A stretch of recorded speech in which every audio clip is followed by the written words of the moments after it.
All right, so a lot happened this past week. A lot happened this A past lot has week. happened. The NBA playoffs are in full swing in the second round. Let's fucking go, What man. are your thoughts? What are you seeing? What are some standouts to you? So some standouts to me is just last night we have the game 6 between the Mavs and the OKC Thunder, which honestly I'm not too surprised by this outcome. I like the fact that OKC was able to get to the second round, and I thought they were personally going to get out in the first round. I thought that they wouldn't, just the lack of playoff experience, and I didn't even think Chet would play that long, but he did. He was there. Everyone was there. They were really strong in that first round, obviously. But yeah, second round against the more experienced Mavericks team is no surprise. But also they're just lacking in size too. Like they need more size. boards, man. Yeah. Like they were not getting they were not getting any boards. So I like how the big man is kind of having this little resurgence. Yeah, I always knew that this was going to happen. Right. Because I knew last forever. Small ball was not going to last forever, because the thing is, once small ball kind of finishes its progression to what it's become now, it's going to become important for those rebounders. That's where people are going to have those advantages of being able to get boards, basically boards. But now the big man position has evolved, where now big men can shoot. Right. Whereas before, when big man was a bit during Shaq's day in the 90s, or even leading up to the early thousands, when the big man was basically the enforcer of sorts. Right. And a lot of them didn't know how to shoot, because the whole goal was to just get hacked and then go to the foul line. Right. Yeah. But now you're seeing a lot of big men being able to spread the floor, and it's just the position just evolved. It's evolved. It's just evolved, basically. More than anything. I think you're right. But anyway, so welcome back to another episode of Yes and Perhaps. We are on episode 21. 21.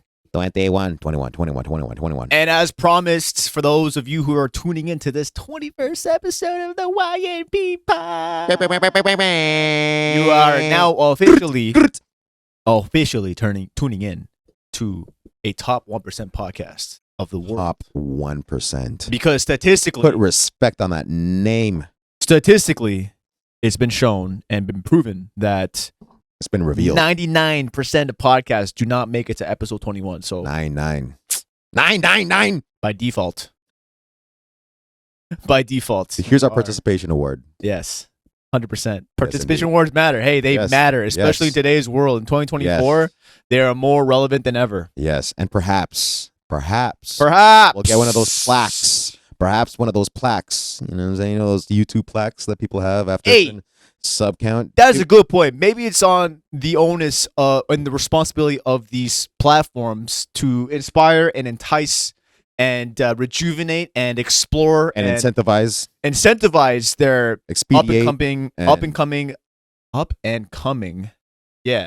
upcoming talent with some participation awards. Just give them a plaque. 21st episode. Congrats, dude. We should probably make our own plaque. Keep going.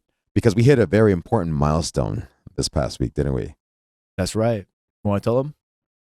102 subscribers. Let's fucking go. Last week, where were we at? 36? Was it 36? Something like that. I think we were less than that. I think we were at 20. No, there was a point. I don't know if it was last ep or the ep before that. We're just thank y'all to the 36 that are tuning in or whatever. We were single digit. We were double digits. We were double digits. We were double digits still. And it doesn't feel that long ago that we were celebrating. Yo, double dig. Double dig. No, we're moving, ladies triple and gentlemen. Dig, baby. 1% podcast of the world. Now we're triple digits. Thank you all for subscribing and prescribing to some YMP medication and ascribing.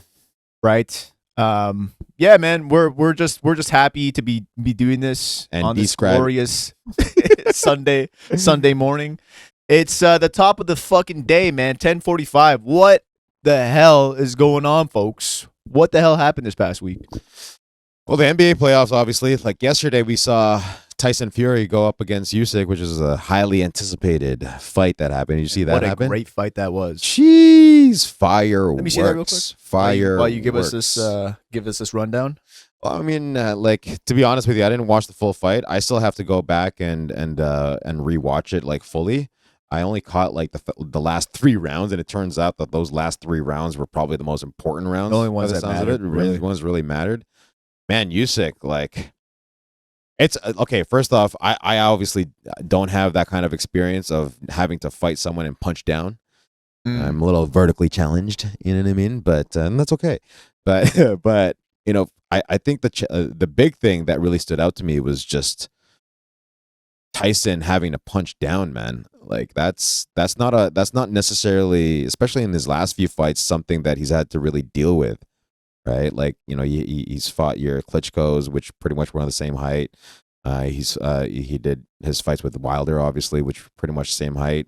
Tyson, and more recently Francis Ngannou, right? So I think that poses a different challenge. Obviously, I mean, obviously he's a professional boxer, and so he probably prepared for that. But I think inherently that was just probably a big challenge for him, right? That was a big. I think that was the story of the fight. To be honest, was that size discrepancy, and actually, it's interesting. They were giving Usyk the advantage because of that, because of the reason that you just said. Yeah, it's hard, right? Like it's hard, but I don't think, though, credit to Usyk as well, not just because of his lack of size. That's not the only thing, but also the fact that he has hands and he has feet. Like Usyk is like the more nimble fighter. Fury has never, I don't think, well, just in the past 5 years, he's dealt with a guy that could move the way Usyk does. Yeah, not the way that Usyk can move, right? For sure, because some of his dealing with that footwork, like being on the inside, that the way that he was, it was actually kind of wild. Like he had Fury on the ropes like that, dude. Right. And you would think that usually the way things go when it comes to, especially boxing too, is that size is a really big determining factor, but not when you got an anomaly like Usyk. Yeah, I feel like it was not to say that they're the same fighter, but it reminds me a lot of how when Tyson was going on his tear, he was just fighting a lot of guys that were like taller than him. Well, you know what this also reminded me of was Pacquiao versus Margarito. Oh yeah, true. Yeah. Classic. Totally different stylistically. Classic. But yeah, I just thought it was interesting that seeing Fury kind of look a little out of whack because of the fact that he couldn't implement a strategy where he would like put his weight on someone or in the clinch a lot more. Exactly. Than in his previous fights the past 5 years. So I think that was interesting. But I think that was a story right there. That also showed, like, credit to Tyson too, man, because bro, he has this uncanny ability to, when he's in trouble, like it would be on some Snatch shit. Yeah, have you ever seen Snatch? The movie? Brad Pitt with, really, dude, do yourself a favor, classic movie. Anyway, so Tyson's ability to come back from taking a lot of damage and staying in the fight and also giving it right back. So not just like his defense is offense almost in that kind of way.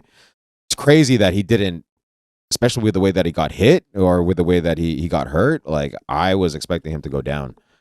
Not necessarily because he didn't get knocked down, right? Like he didn't. He just got like really dazed. He stayed on his feet. Yeah, exactly. The whole time. Yeah. But do you think the outcome was a split decision for split Usyk? decision? Yeah, that was a weird split decision too, because the judge that had it for Fury, it was like, I think it had 3 rounds over Usyk, right? Fury did have some moments though. No, 100%. I'm not saying that he didn't. All I'm saying is that the discrepancy in the scorecards is just like another reflection as to why, like, reffing needs like judging almost needs like an overhaul. No, I was just bringing that up because like he did have some moments, and so that's fine. Like split decision is just the outcome. It is what it is. But I guess the reason why I'm asking that question is, do you think a rematch is in store for those two? I think so. Yeah. Yeah. I mean, what makes more sense right now? Like probably if Anthony Joshua fights Tyson, like that's definitely a fight that, go back a year ago, I wouldn't have cared to see. Not as interesting though. Now that Usyk is, now exactly. Yeah. But I think Usyk, I don't know what it is, but Usyk doesn't really know how to promote a fight. That's the only thing that he doesn't have like going for him. You know what I mean? Like Tyson knows how to sell a fight. All those like Joshua, it doesn't. I don't know if he has the same ability as Tyson to sell a fight.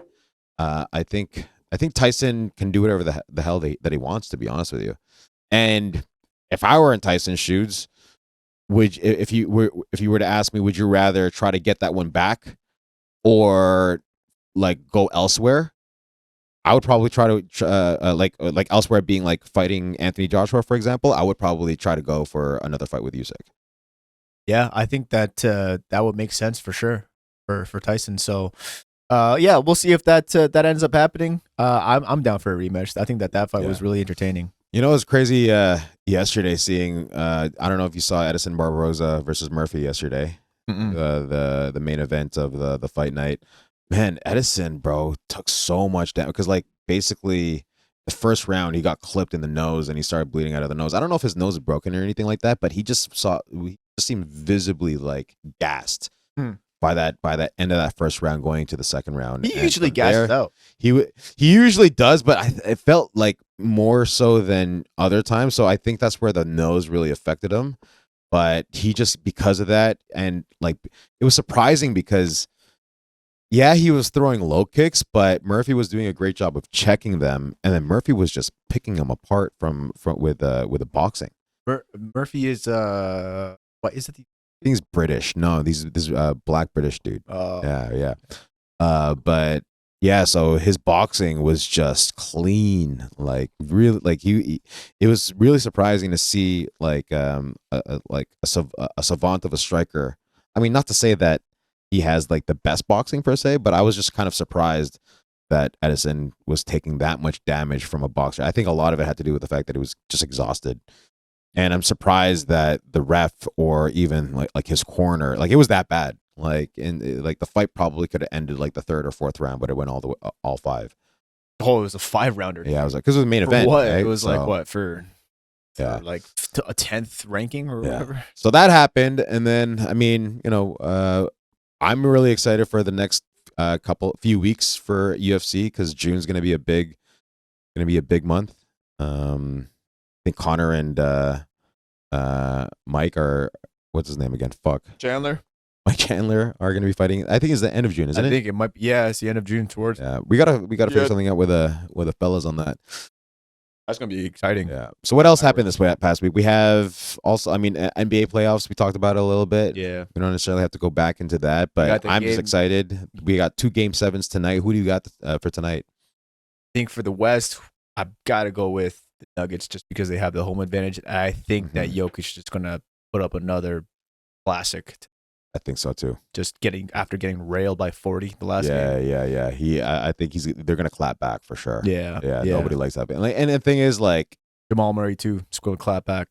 Yeah, Jamal's like this series has been kind of on and off. Yeah. Right. Like, well, credit to the Timberwolves. They're making the Timberwolves D is like coming back too. That's the other. They're making those adjustments. They're making the adjustments that they need to make, and Cat is playing defensively, probably the best defense I've ever seen. I didn't know he had it in him. Had it in him, and I don't think fucking Jimmy did either. And this shows Jimmy how he was roasting Cat about how he just lacked that heart, lacked that defense. Yeah, dogging him, right? Yeah. But he's proving that he does. But you know what? Like some people need that kick in the ass. Sometimes some people need to be like, yeah. All right, like you know, you have some friends where I know, for example, how to get like Podnar fucking going. You know what I mean? Just like getting him riled up. So, and that as a coach is actually another thing as well. Like as a jiu-jitsu coach, like as a coach in general, I think it's really important to understand that everybody has different learning styles. Number one, not everybody's going to learn the same way. Number two, everyone responds to coaching differently. So how I coach you versus how I coach the next student, if you do it the right way, in my opinion, you're going to have different approaches. You're not going to have a blanket statement. Like the way that I tick in terms of the way that I get motivated, for example, is going to be completely different to somebody else. And what might be okay for you to coach me in a certain way might not be okay to coach somebody else. So what I mean by that is like, if like, for example, if a coach kind of gives me shit for whatever reason or whatnot, and then like maybe not the best way of approaching it in the sense of like kind of putting them down a little bit, not putting them down, but like, yo, like you fucking suck there, like, you know what I mean? That might motivate me. I could take that. I could be like, okay, all right, no, let's like look that back. You're probably right, but let's take a look back, right? Whereas if I tell somebody else that, they might not take that the right way. You know what I mean? So I feel like having that ability to understand what motivates someone, especially in a playoff time like this, is so key. It's like it's like an X factor that like how are you going to run those metrics? How are you going to track that? You know what I mean? It's so interesting that you bring this up because actually this actually was something that I wanted to talk about on this episode about this clip that I saw.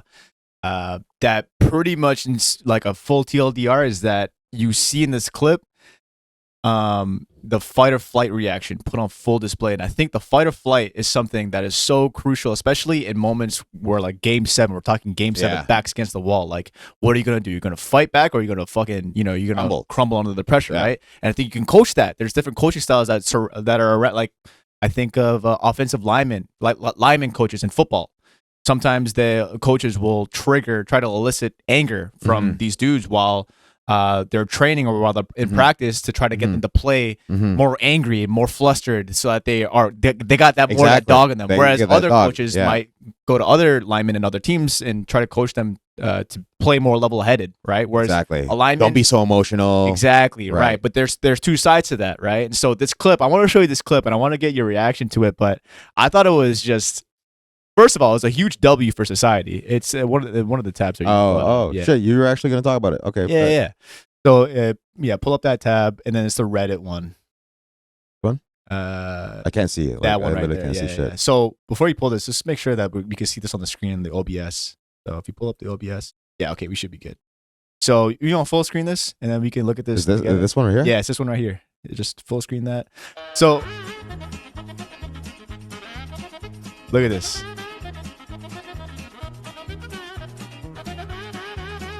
Just full fight or flight, running for his life. A whole army of people can't stop him.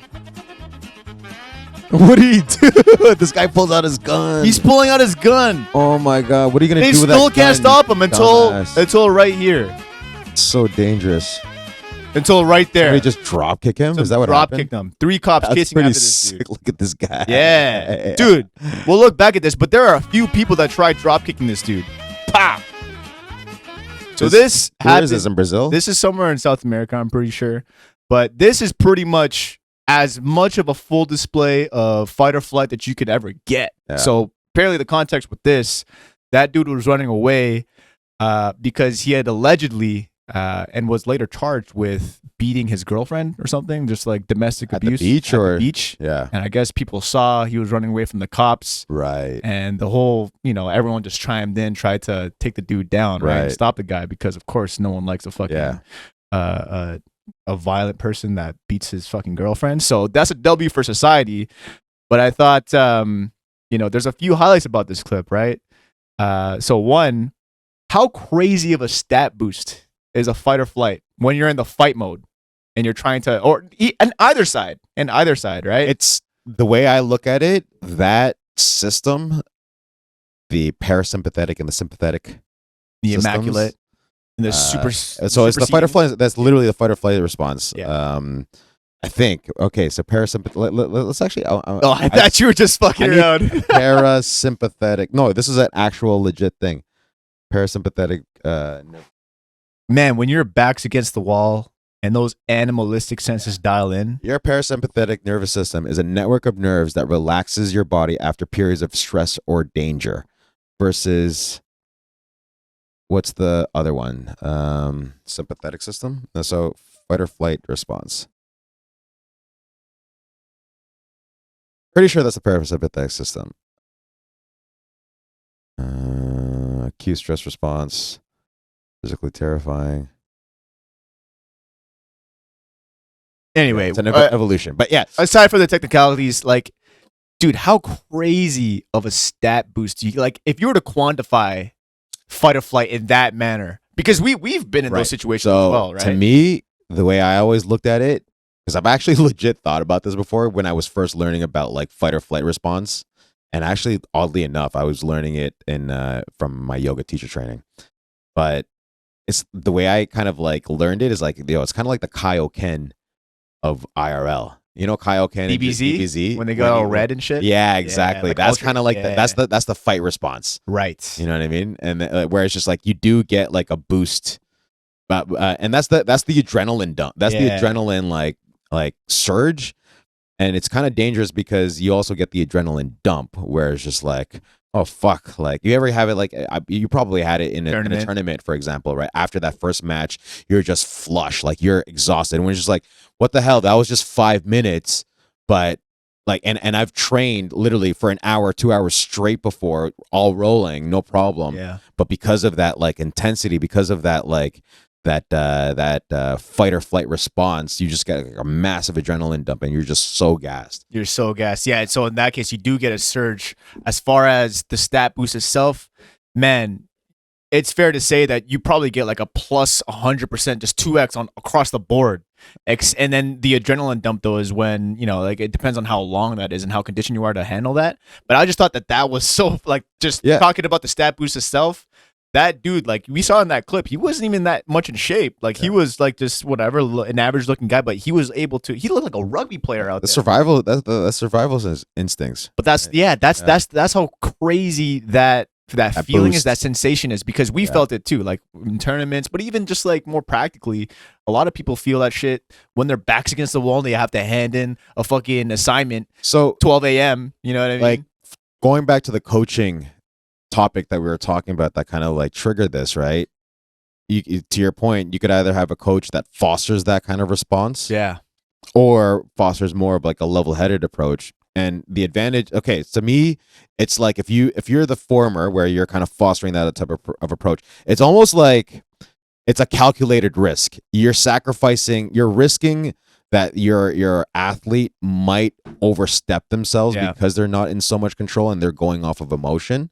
Because to me, like emotion is definitely useful in terms of like tournaments, because it gives you that boost. It gives you that Kaioken kind of like juice, you feel right? like tingling all around. Yeah, exactly. But then the risk is obviously that adrenaline dump. Whereas like, you know, I feel like the better approach is to channel that and be more level-headed, because then like if you could coach this, you could teach someone how to channel that fight or flight response, right?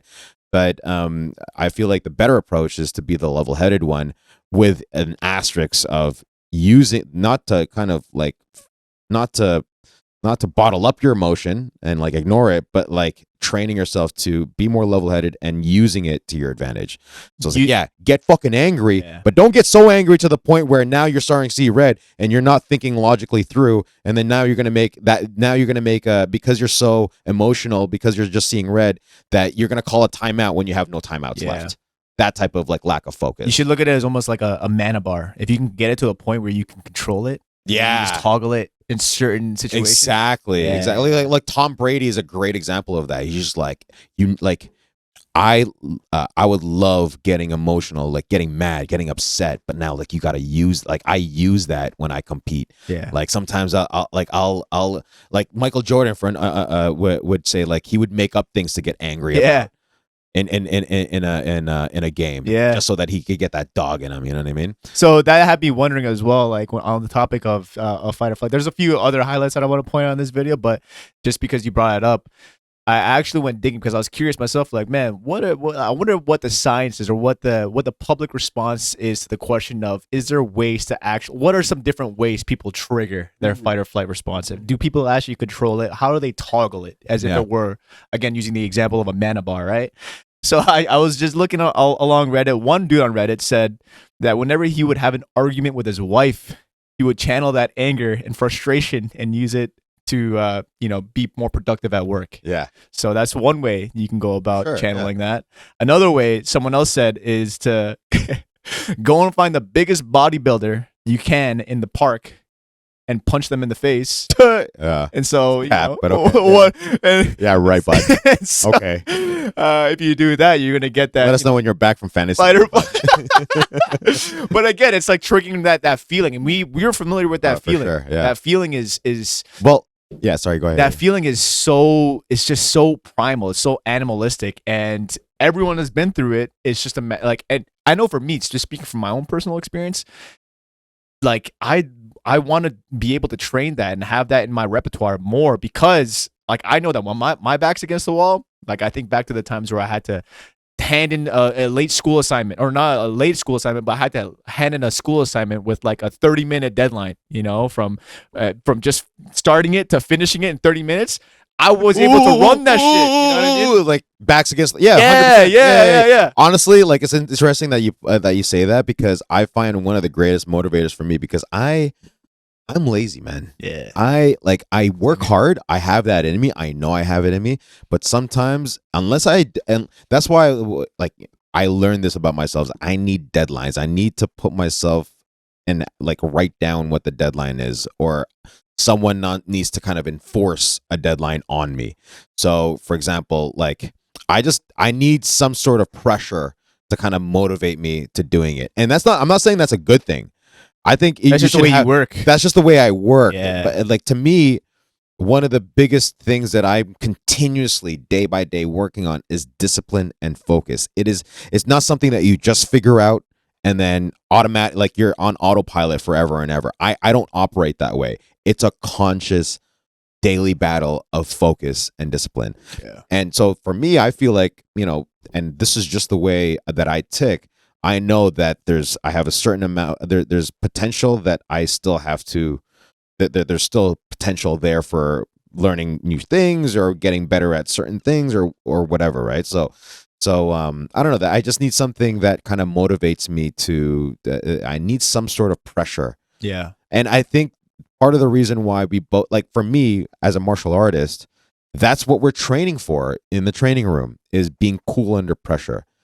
Being able to know, to be able to work on your technique so much that you're confident in your ability to stay cool under pressure, being comfortable in uncomfortable situations, right? And that's going to carry over to real life, right? Yeah, I think the deadline thing and how you approach that, everyone has different styles and preferences when it comes to that. But I think as long as you're able to find a system that works for you, and I'm still working on this because I don't have that system. I don't have, like, the times that I want to be focused, I'm not entirely like 100% there. There's and I think that there's ways to control that. And one of those ways is to elicit some kind of fight or flight response where you're able to, work under that pressure and actually have that thing that's like, okay, fuck, if I don't do this, like something bad is going to happen. So whether that be you, I don't know what you have to do. Maybe you have to, give yourself a deadline, an internal deadline, and put some money at stake. If we don't make 1 million subscribers, we have to kill ourselves. Fuck! We just have to commit seppuku, bro. Just like, hey, yeah, 1 million subscribers behind me, like, yo, that's not a bad idea. If we don't get 1 million subscribers, I'm giving us a decade. A decade? 10 years. 10 years to commit seppuku. If we don't get 1 million subscribers, I'm giving us a decade. Let's do that. All right. I think if we give ourselves more than enough time to get that subscriber count, a decade's more than enough time to get that. If we're actually intentionally coming here, 100%. getting a 1% better every single Bet. week. If we don't, we have to focus now, bro. Yeah, we have to fucking tighten up now. We 10 years later, it's like the 10th round of we're at like Jose 90. Luis Castillo and what's his name? Fuck. It's not coming to me right now. Where he's like, you got to get on the inside on him now. Yeah. Diego Corrales. Yeah. Joe Goose was like, you got to get on the inside now. It's gonna be like, fast forward to us 10 years later, we still have 200 subscribers. It's like, bro, next year we have to fucking kill ourselves. It's just like, bro, we're sitting at dinner. We're just like, fuck, bro. Yeah, I mean, we have this on tape. Yeah, we did say 100%, this. So, 100%. But yeah, you just gotta figure out. Look, man, I've always told you, and maybe like I just was projecting. I feel like you have, like, and we were talking about. I was talking about potential before. If you just focused and had the discipline, like even more than you have now, bro, I feel like you would fucking you're a superstar, bro. Yeah, like you yourself, like you. I mean, you're further along that track than I am, but I still think you have room to grow as well. Oh, 100%. Not trying to like, tickle each other's balls. Yeah. No, but everybody does. That's the thing. Everyone does. Like, okay, don't get me wrong. Do what you enjoy. And what makes you fucking happy. Do whatever the fuck you want to do. Just don't. Whatever the fuck it is, but. You gotta do something. Don't you think the idea of living up to some of your potential is a cool idea, right? Everybody, look, let's break down what people are in for a moment, just from biology. Yeah, we got to keep moving. So let's Just make this short and biology. sweet, bro. Okay. Let's make this short and What I'm sweet. getting, okay, check this out. From a DNA perspective, each of us are a unique, unless you're like fucking twins, but you're a unique set of DNA that's never occurred before, ever. So that in and of itself is what makes you unique, right?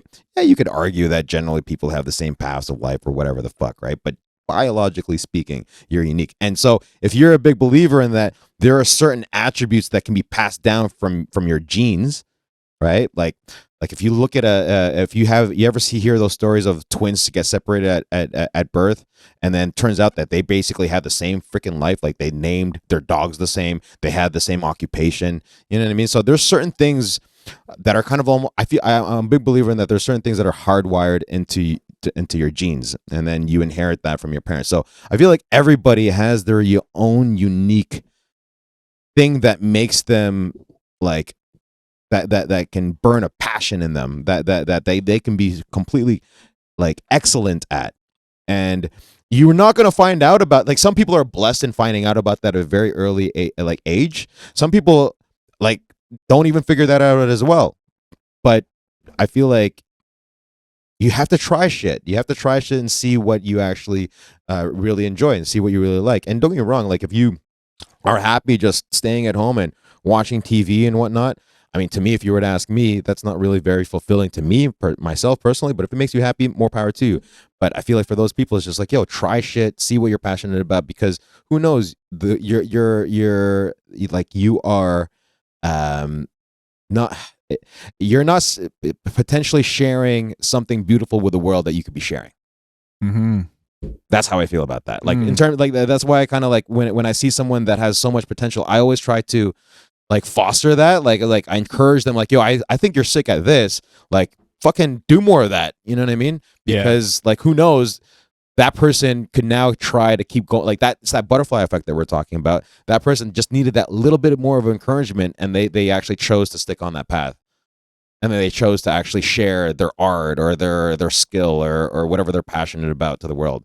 Yeah. In other, whereas if they didn't try to at least try shit, like now, like you're just an NPC at that point. No, that's kind of, is that bad to say? I don't know. I don't think it is. I think it's 100%. I think it's for sure. I think it's accurate. I think it's an accurate thing, and I think that more people should take that advice. But I think that's also half the equation. Mm-hmm. I think that there's another part of the equation that makes that even more powerful. And without going into too much detail on that, I actually want to bring up the context for why I think that this next thing that I want to talk about and bring up from this past week kind of alludes to that and highlights that second part. So that second part, we're going to leave up in the air. I'm going to bring up this next topic, but we're going to talk about that second part that I have in mind right now. And the topic is around what happened this past week with GME. GameStop is back, baby. The GameStop saga. Mm-hmm. You see that? Are you? Oh, break it down. So, before we dive into this segment, I'm going to be doing a lot of reading from my iPad here because there's a lot to kind of recap as well as fast forward to today and give the details on. But before we even dive into this topic, I just want to start off by saying, first of all, we are not smart people. We are not Don't take smart. financial investment advice from us. Don't take any kind of advice, for that matter, from anyone else, whether it be us or anyone else that you see on the internet. Should probably take with a grain of salt. Consult with your parents. We are the first to admit that we are not the smartest tools. Or see, there you go. Exhibit A. We're not the sharpest tools in the tool shed. Yeah, we're average sized tools, but yeah, we're two brothers that are not that smart. So don't take a lot of what we say with a grain of salt. There are certain topics that we feel strong. We very that we feel strongly about and actually know a thing or two in terms of like jujitsu and that. But as far as like financial investments and whatnot, don't take advice from. Yeah, and with that being said, going on to the story now, GME, GameStop. If for the folks that might be, I don't know, 2 or 3 years old listening to this podcast. And you weren't around during 2021 when this whole thing was happening, I guess I'll recap it for those viewers, any 2 or 3 year olds in the chat. But TLDR. on GameStop is that I'm getting a call here. Sorry about that. GameStop is a company, the video game retailer. You might have bought your mom might have bought your Nintendo Switch or Animal Crossing from a GameStop. They're one of the biggest video game retailers, so they sell video game stuff. And they, at one point, had 7,000 stores internationally. They're a huge company. But with the way things are kind of going right now, shift from brick and mortar retail to e-commerce, they've kind of, over the past couple of decades, been getting their ass kicked on the stock market. And so back in COVID 2020, 2021, what essentially happened because of all the lockdowns, which made their situation even worse, the stock was just doing terrible. Plummeting. Just plummeting. Yeah. Just it was dropping to the floor. Yeah. Dying, right? So this is where the plot thickens, because you had people on Wall Street betting on the demise of this company. So they were betting on the company continuing to perform poorly so that they could make their pockets deeper and fatter and, ride off in the sunset. Whereas you had the good guys, the retail investor, basically look at that situation with GameStop and say, hey, some of them are like, yo, there's something here. This company has potential, like we could do something here, right? I thought it was framed a little bit differently. Like I always thought, and I felt that it was basically those people's like response to these big institutions, and basically playing the same game that they play, but as consumers. So right, so there's a small subset of people that are actually looking at the fundamentals of the company, right? And they were saying there might be a play here, like a fundamental play where they can strategically come back and make the company turn around, essentially. But then most of the people were looking at that was like, yo, fuck these institutional hedge fund Wall Street people. Like, we want to fight against them. To be clear, this isn't just didn't come from like, necessarily people that were like looking into the fundamentals. No, when we say retail investors, this is just everyday average Joe Schmo guys on the internet, right? And so the coolest part of this whole situation was that the retail investor, the people, actually put up a really good fight. And if you can recall, back in 2021, at its peak of peaks, the stock hit a price of $500 USD, which basically is a fancy way of saying that the company at the time, at its peak, was worth $30 billion. It was a cult following of people that just were, hang on. Yeah, we're just like, hang on, fuck these guys. We're gonna buy this stock and we're gonna support GME. Yeah. So it's a kind of like stick it to the white collar. What's been happening? So what's happened since then? So fast forward to today, because since that peak of peaks, it's kind of just been chilling. Like it's been really quiet, pretty steady. It's not steady at all. It actually came back down to earth. It fell back down to earth. No. After it fell back down to earth, it was steady. Right. It was steady. After that. Yes. So fast forward to today. One of the more, because, we talked about the retail investors, right? And the retail investors, these regular Joe Schmoes, the biggest subset of the retail investors that were contributing to this whole saga were the self-proclaimed apes, the Wall Street Bets folks. And so Wall Street Bets is a subreddit. And if you, again, are 2 or 3 years old, you probably would have heard of this group, self-proclaimed apes. They essentially these apes were essentially idolizing and cult following of a prolific ape that came out of the woodwork recently, this past week. He goes by the name of Keith Gill, and I'm just laughing. Keith Gill. Keith Gill, that's his real name. Yeah. Keith Gill is his real name. He goes by the Twitter name Roaring Kitty, and his Reddit name is Deep Fucking Value. And so this guy, originally back in 2019, was kind of like the fucking ape of apes. He was like the silverback ape. Okay. He was the guy that everyone was following. So he's a silverback. Yeah. So he basically came out in 2019, was like, this is a good play. He ended up getting sued throughout 2020, 2021 because of stock manipulation. That was basically the whole premise there. People weren't happy that he was, quote unquote, they thought he was manipulating the stock price with his analysis that he provided on those subreddits and all those communities, because people rallied when they saw those videos from him. Technically, it was like financial advice. Yeah, exactly. It was like financial advice, which is why we're making that disclaimer at the beginning of this. Yeah. And so basically what happened with that is when he got sued, he kind of went dark. He just fell under the map, under the radar, and the last time he tweeted or made any kind of social media post was back in 2021. That didn't last until this week. Right. this week he posted something, and that's what caused this whole new frenzy. Meme stocks coming back from the dead. He basically came out and posted what you'll see here on the screen, that first link. This image of someone that I would call a 12, moving from a slouched position on a chair to a 12 to 6 elbow position on the legs, where essentially they're moving from a sitting position to a slouched position. Things are getting a little serious. A little interesting, right? And now so they're trying. The stats, if you go down to the stats here, this got 27 million or 28 million views. Wow. 33,000 retweets, 130,000 likes. But essentially, what this whole thing sparked was a whole rally. And so the cool things, a few noteworthy things here is, number one, this event garnered so much attention that even the Cobra Tate himself got involved. He bought up like $6 million worth of shares.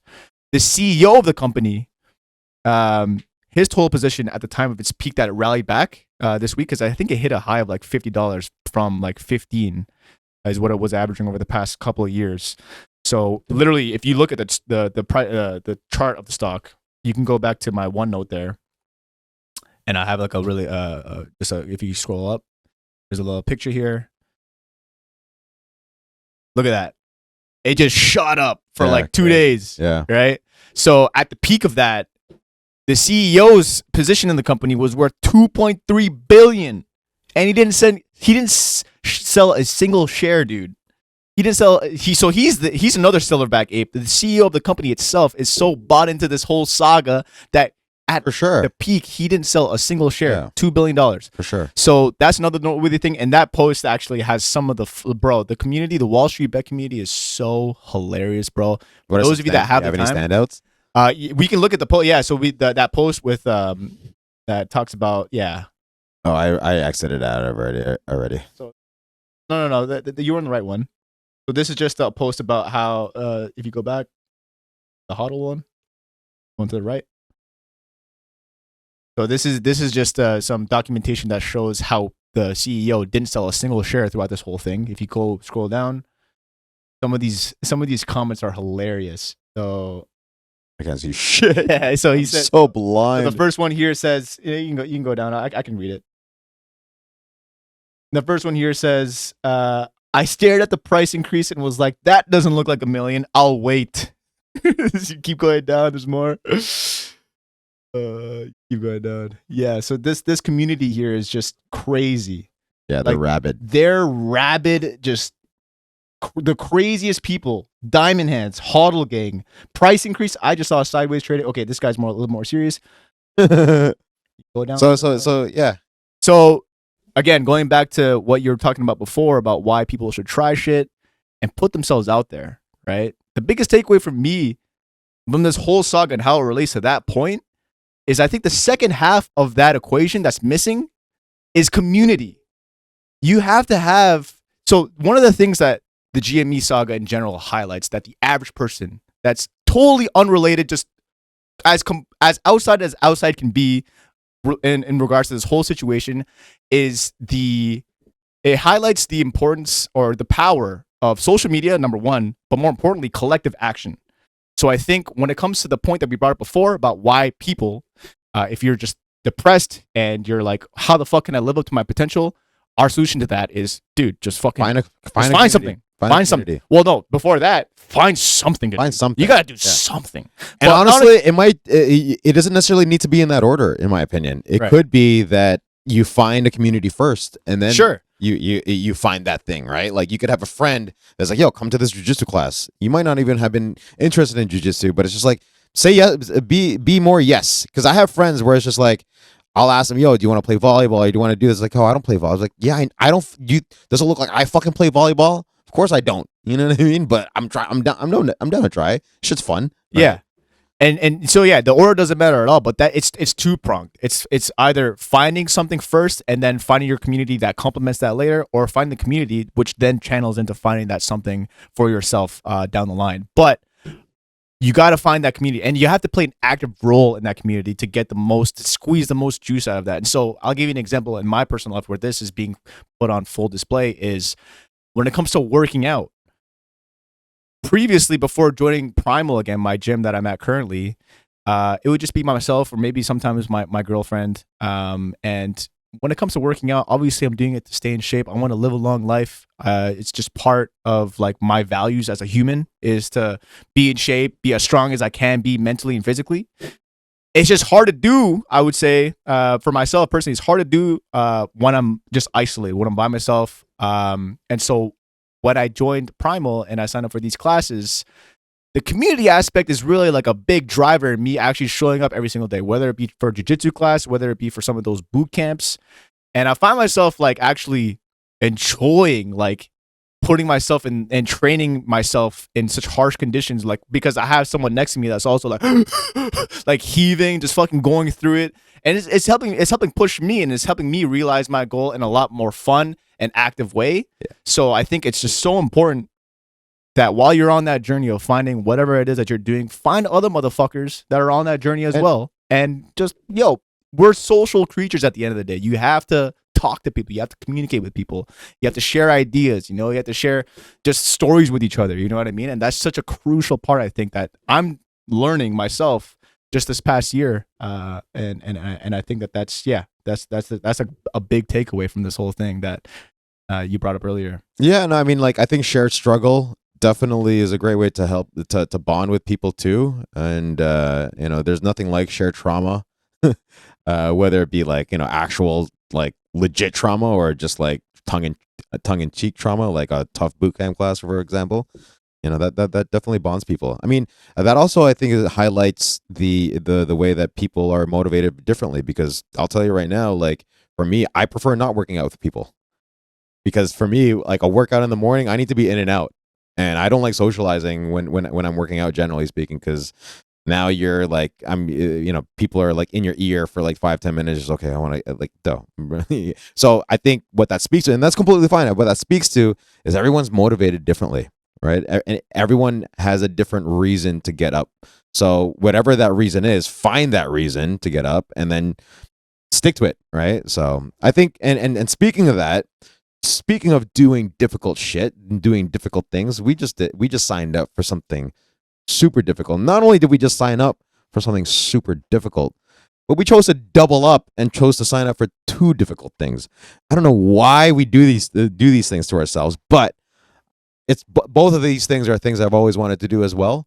And I figured at first my initial reaction to it was like, yo, fuck, man. On top of all the things that I'm already doing, like now I'm going to add one other thing. But then I also thought about it. I'm like, yo, if my brother's down to do this, who knows if he's down to do this next year or the year after. So I might as well at least take advantage of this time that he's actually down to do it. So let's just do it together. There you right? go. That's basically what it is. Talk about community, right? So yeah, exactly. So we want to tell everyone what we fucking decided to do. Ladies and gentlemen, our monkey brains have decided and settled on the idea of competing and participating and emancipating in a full marathon in October. But before that, it doesn't end there. We are also going to be participating in our very first triathlon. Triathlon. Yes. That's correct. Indeed. Not an Ironman triathlon, just a sprint triathlon. Fuck no, bro. An Ironman triathlon? Are you nuts? Yeah. No. Have you looked up? Like, do you know what? It's stupid. It's stupid. It's like, no.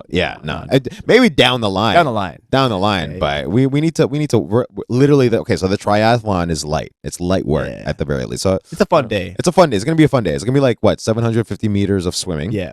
Which is, to me, going to be the hardest for me. For me, too. I think it was 20 kilometers of biking yep. and then 5 kilometers of running. Yeah. Super doable. Yeah. So I think at the very least, just that's definitely something that I've always wanted to do. So I think that's going to be a fun little like cherry on top to the bigger task.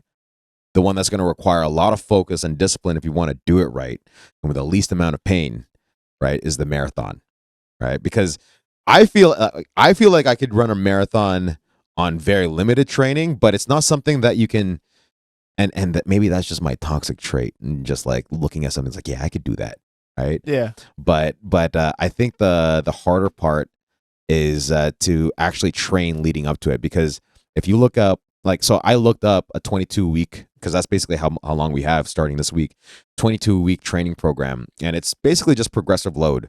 So you're gonna run 4 days a week.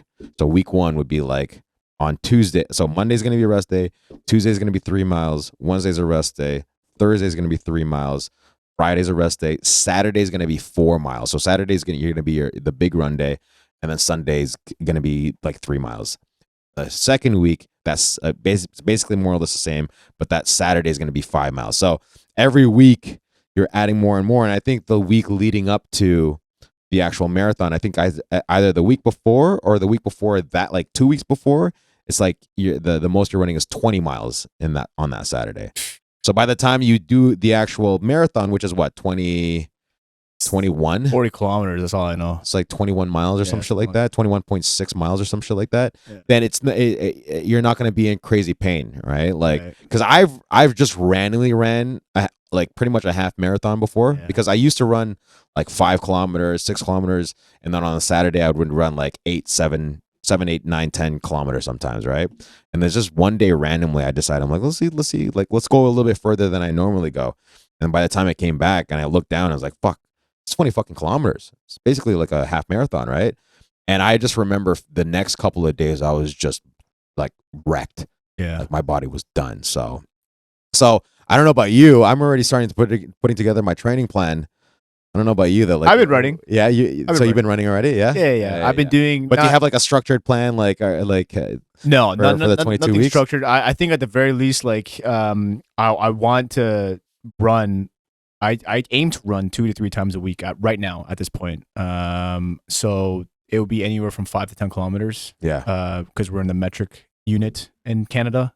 So yeah. So if I'm doing 5, I have like the weighted vest on. If I'm doing 10, you're gonna use a weighted vest? Yeah, I try to. But if I'm doing 5, just for, I don't know, like Rock Lee shit. just Rock Lee shit. Just fucking struggle. You know what I mean? But I did it a couple times.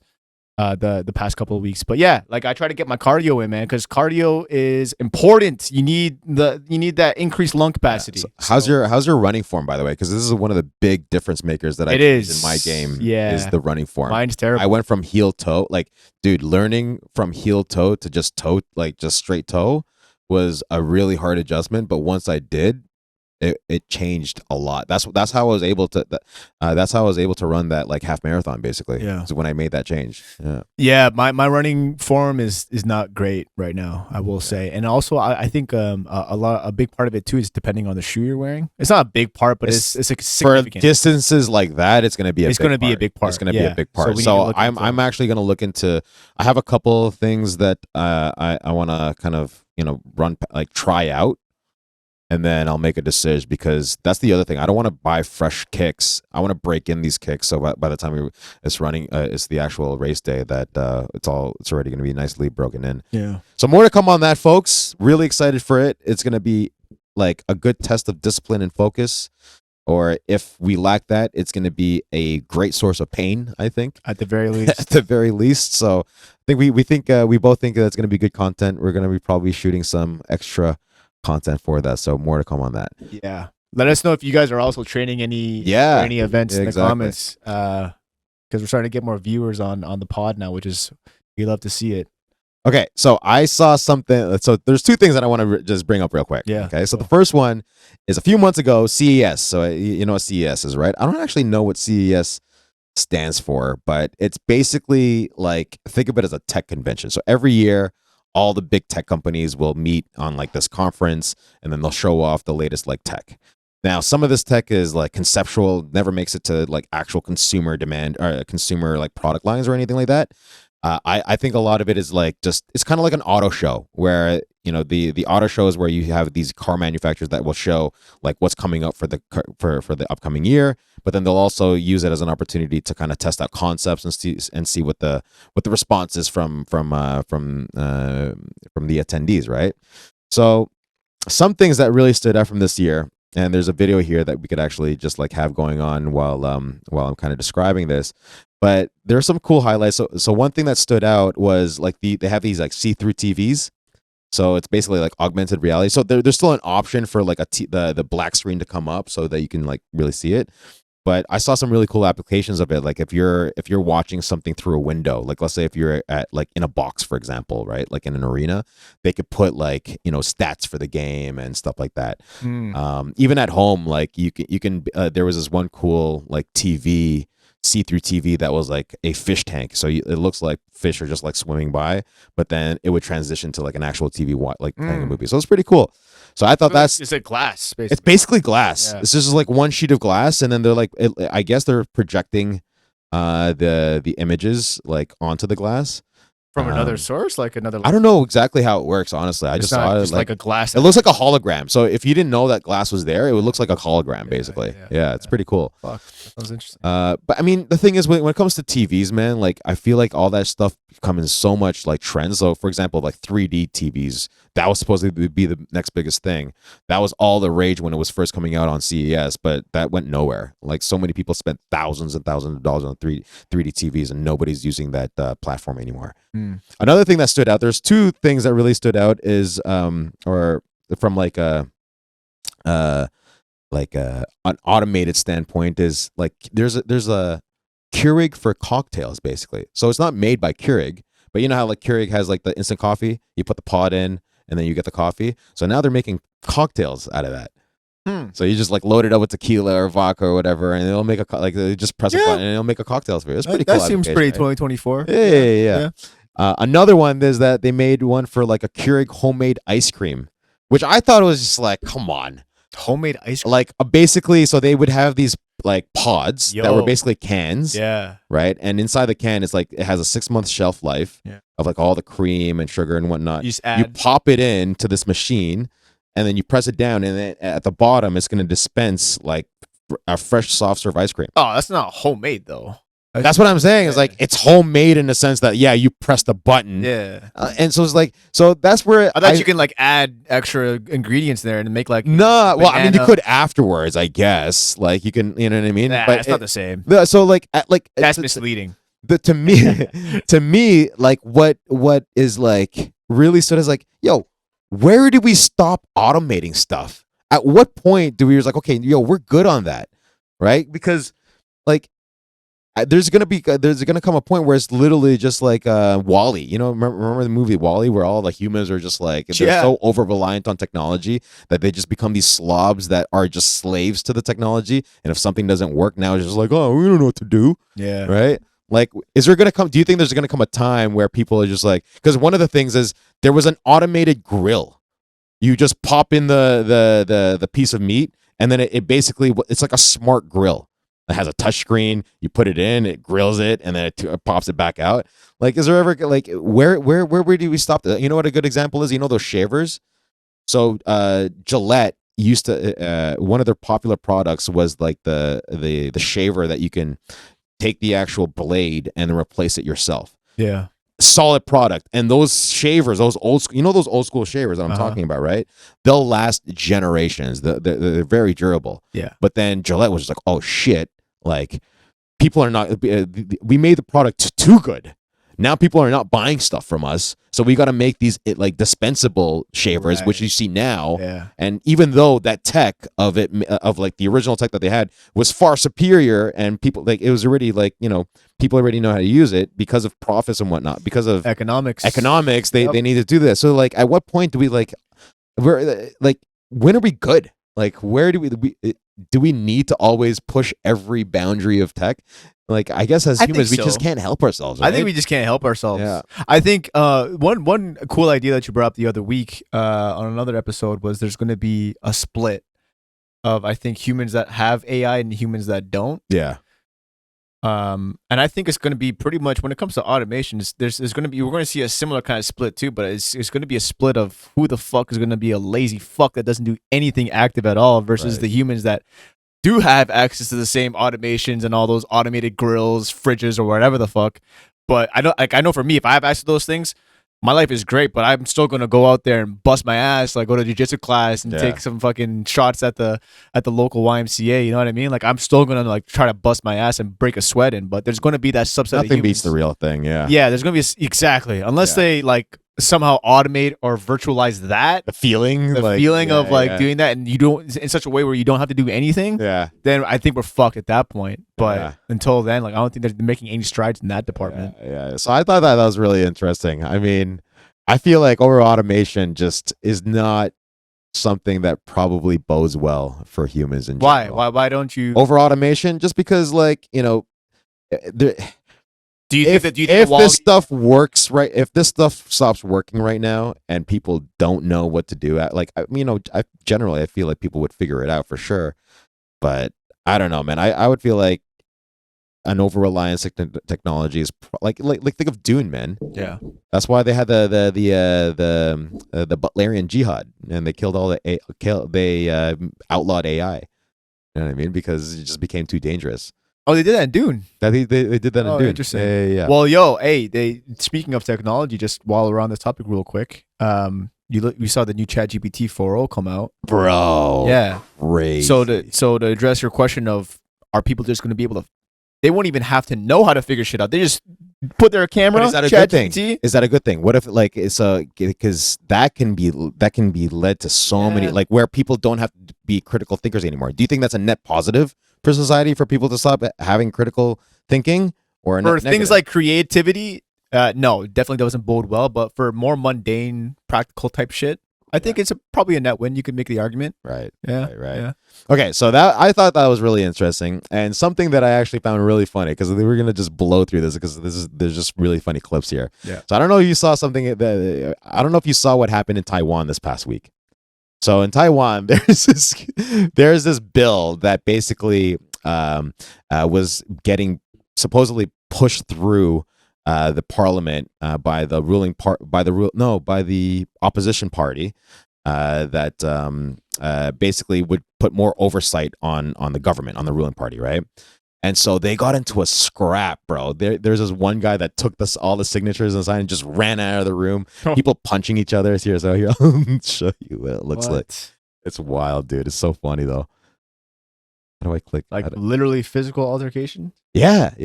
Check this out. So there's a double leg that happens. Wow. Look at that double leg, bro.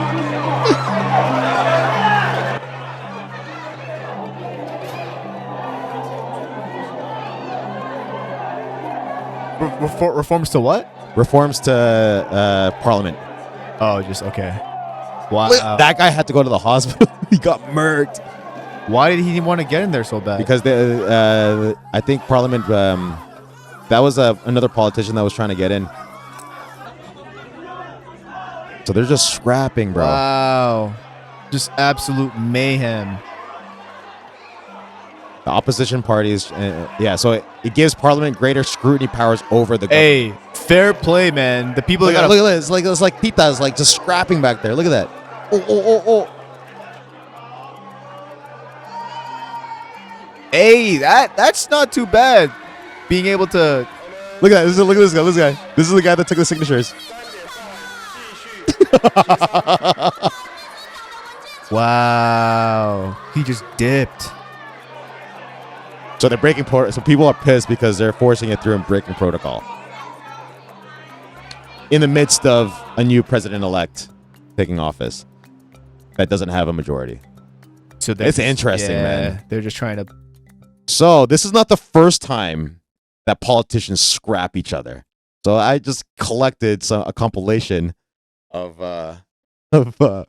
so this is not uncommon in Asian politics, especially. But it's also not something that is not like Europe's not free of, for example. So we'll get to that. So this also happened 3 years ago in Taiwan. So take a look at this. The Taiwanese are just going through some mayhem right now. Bro. It's not a good time over there. What? There we go. Check this out. They have water. Same place. Same parliament. So they have Get like a water your fight. shit together, Taiwan. What the hell is going on? So this doesn't feel like our parliament in Ottawa. We're doing this. Okay, so that's another clip. So they were pissed off. Crazy. About something similar, if I remember correctly. Okay, so that's another one, and then this one's actually not as funny, but there's basically pig guts that were thrown. So let's click on that real quick. No, actually, you know what? Let's do it. So again, this is not like Europe's not free of this. This is this is one of my favorite ones because of just like the casual way. So this guy is accusing this guy of being like, so this is like 7 years ago. This guy is a Ukrainian politician. He's accusing this guy of basically being in cahoots with the Russians. Okay, which is really faux pas in Ukraine, obviously, right? Oh yeah. Oh, good form. Not bad, right? Just caught them. Look at the way he casually just gets up. Boom! American. Oy. That was the second time. He does it again. Put respect to my name, bro. Okay. So that happened, and then this is my favorite one. This is the way that things should be settled, honestly, in politics. You know, that's why we're talking. Hey, about man, yeah, I agree. Like, this is the way shit should be settled, bro. Look at this. This isn't Korea. Hey, yo! That was a Tomonage, bro. Oh, almost got that, bro. Okay, can we just appreciate? Look at this. Grabs his grip. He has his ideal grips. That collar. Boom, pulls right over, bro. Woo! And he gets on top. Stays on top. Almost gets a trip on this guy too. Whose grandfather is that? I got good base. Wow. So, yeah, man. Hey, man. Yeah, I agree. Let them fight. Put them in the cage. Get some gloves on them, and let them fight it out, bro. Because like, God forbid that stuff happens in fucking North America, man. Like, imagine how, dude. I think if that underhandedness were to happen in politics here, like where they be a lot physical. more. Oh no, that's political death if you do that here. Yeah, physically and also like reputation-wise. No, reputationally. Yeah. You're probably reputationally. you're probably gonna, like, if you're a leader of a party, you're probably like, and then you're trying to underhand all that. You try to like physically assault somebody. You're probably not going to be. Well, I was also thinking like the public is not going to respond to any of. Oh yeah, no. So I think a lot of this, because especially in those cultures, there's precedents there where it's happened previously. So if you go back in Taiwan, for example, there are clips from like the 80s, the 90s of their politicians scrapping. Yeah. So I think that's interesting, actually. Yeah. So because culturally, like some cultures might be like, yeah, that's my politician, and you just kick your ass, bro. You know what I mean? Whereas us, we're just like, maybe as Westerners, we're just like, no, we're above that. And I think, you know what? Yeah, I retract what I said. I think you're right. I think if stuff were to happen like that, like, it would just fly over the majority of people's heads, and they wouldn't give a fuck. You know? Like they got their farm, they got their property. Like, if anything, if it would make Canadian politics a little bit more interesting if Pierre and Justin were to scrap each other. Yeah, for sure. At least do it for charity. Do it for charity, boys. Do it for the election, actually. Do it for the election. They should do it for the election. Fuck the votes.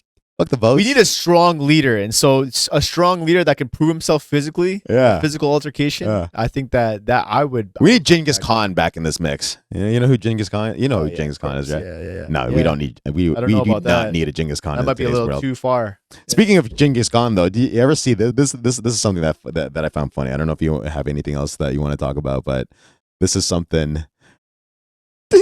Instead of fighting, so this is from 2016, where this is for the gold medal match. For the bronze medal match, and it's two wrestlers, obviously, one from Uzbekistan and one from Mongolia, right? So too long didn't read. Basically, this guy was supposed to win, but then he got the last point. He ended up winning. So even though initially this guy won, like, was announced as the winner, Mongolia was mad happy. This guy ended up winning afterwards, and then the Mongolian coaches got pissed, and like, you know, instead of fighting, so this guy, like so you can see that they're all just like, so on his knees. This coach just covering his face in shame. This dude is praying to the ringworm gods, saying, "Please kill me. I'd rather." Oh no, sliding so sadly. Looks up at the judges, and they're like reviewing this decision. Have you seen this clip before? Begging them. It's really actually pretty sad. So they're pissed. Like, please. So now his coaches are pissed, right? Now the coaches they're come over like, and they just no, no, no, no, no, no. Please, please. And they award the decision, and they say, nope, it stands. And now the coach starts stripping. So instead and of fighting, throws one just- shoe, it lands on his own player, throws the other shoe, it double bounces into this judge's lap. He's like, hey, I caught it. Anyone, I got this shoe. Anyone care? Oh, no one cares. I guess I'll just hang on to mine now, my shoe. So he's stripped and is screaming. The other coach tries to calm him down, picks up his clothes, says like, hey, calm down, calm down. But he hears that the crowd is starting to cheer for the stripping. So now he's like, yeah, you want more? Get up, get up, get up. No way! On, like Portman in the penalty box. Yo! He's going crazy and stripping. He slams his shirt down. He takes his shoes off calmly. Meanwhile, the wrestler these two are just like, all right, bro. Good job, opponent. Like, Good I'll shit. try to be as classy as I can. Looks over. What are my coaches doing? Oh my Yeah, God. this Now guy's dude going took his pants butt off? naked. He's like, What? no, I'm no. gonna get out of here. It's kind of embarrassing. No, no, Why you gotta take No. off your clothes though? no, In protest. no, no, no. Take my clothes. Take all my clothes, sir. We don't want clothes. We'd rather if you put them back on. Oh, Yo, that is gosh, bro. hilarious. so good. Takes his cell phone. Got no pocket to put it in, so he's gotta carry it He's out. got no pocket. Probably wish you had pants on. No, no, No, no. no. He's gonna start slowly. Yo, putting his shout out clothes this back guy, These John guys Boyd, got man. His banned, commentary is 3-year ban, I amazing. think, the Mongolian coaches for on. being. Wow. Oh, so good. One of my To favorite everyone. clips of all time, man. I mean, imagine that one. So second you're good. I want my crying coach to because do you're that so for proud me, that bro. You're gonna bring a medal home to your country, and No, no, no, less no, than no. a minute later, you're now like embarrassing your entire. So is it like a ref The decision wrestler- to go with? Yeah, it Wraps was up the basically a other ref wrestler, says, decision. Congrats on the victory, and the judge The says, "Will you judges. stand over here," and he says, "No, no, no, no, no, I'm not gonna." Like it accept wasn't actually like Says, he "I'm got cool with ripped. him. You're Genuinely?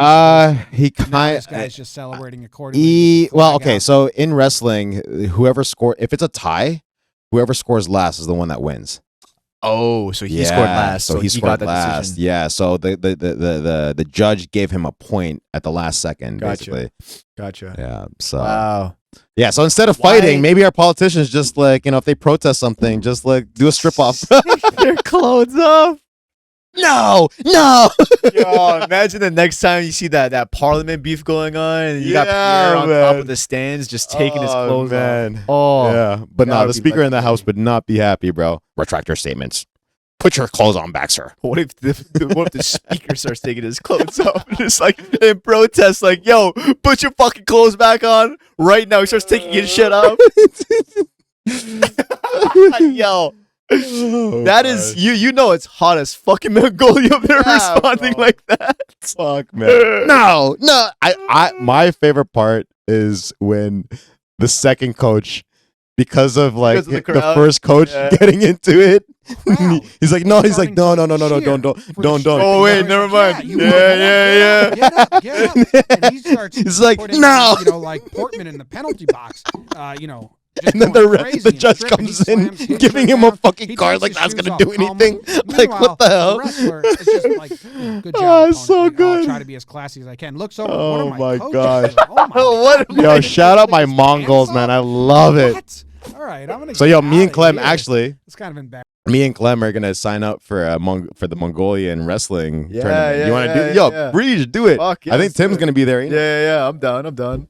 But yeah. So did you have anything to else that you wanted to I bring think up that before we was wrap up? icing on the cake. I think bro. so, man. That was a great way to close the 21st episode. Hey, shout out to you guys. We're at 3 Digit Gang again. Appreciate everyone that's looking at this right now for following and subscribing. Again, stay tuned on this journey because in 10 years, if we don't get 1 million subscribers, we're gonna come with Seppuku. We have to go to Seppuku. Seppuku. All right. I'll see you guys next See week. you next week. Peace. Stay black. Peace.